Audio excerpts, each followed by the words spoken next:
Alors Simon, on y a cru notamment après le deuxième set. Des regrets ou vous pensez que vous êtes tombé sur plus fort? Non, bien sûr des regrets parce que le dernier set, justement, le 2-1, on doit finir le match. On a les occasions, le match on l'a entre les mains.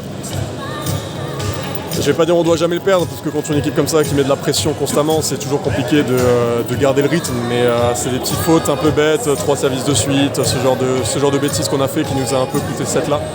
Donc on a réussi à les faire sortir un peu de leur match sur ce set et on les a remis dedans aussi rapidement qu'on les a fait sortir, donc on peut en vouloir qu'à nous-mêmes.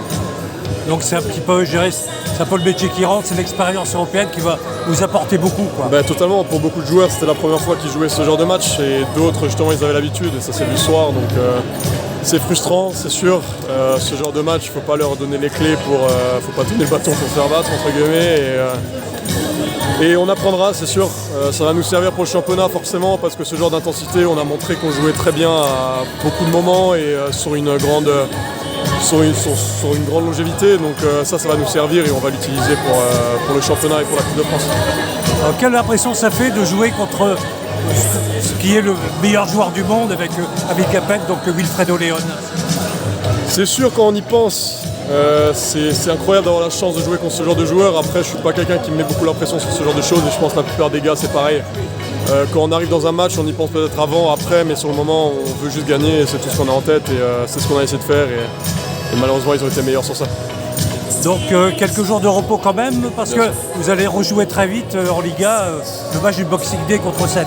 Exactement, donc là, il faut récupérer au maximum sans non plus se relâcher et revenir plus fort possible pour gagner ce match contre 7 parce qu'on sait que c'est une équipe qui remonte vraiment bien au championnat, surtout par rapport à leur niveau de jeu.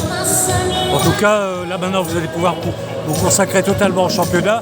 Ce qu'on peut dire, c'est que pour l'instant, et la Coupe de France qui est arrivée aussi, mais en tout cas en championnat, vous avez fait un parcours quasiment parfait. Là. Pour l'instant quasiment parfait, on a eu un moment où on a eu une petite tâche contre Paris, ils ont très bien joué, on a eu du mal on a déjoué et ils ont très bien joué, donc on peut en vouloir qu'à nous-mêmes aussi sur ce match, mais en tout cas on essaye de faire au mieux et un 11-1 ou 12-1 au championnat, je pense que c'est déjà pas mal pour être champion de temps. Ça dit, vous ne projetez pas trop quand même sur un éventuel titre, la saison est encore longue, il y a les playoffs derrière, ça doit être championnat, enfin, c'est difficile de... La saison est longue, le championnat, quand il va se finir, il y a un autre qui va recommencer derrière, donc... on a des joueurs expérimentés, on sait garder notre calme et derrière on va l'utiliser jusqu'au bout pour arriver aux playoffs et remporter ces playoffs, c'est vraiment l'objectif avec la Coupe de France. En tout cas, ce qui est pris des plus à prendre. Exactement. Ok, merci. Bonne fête de Noël. Merci beaucoup à vous aussi.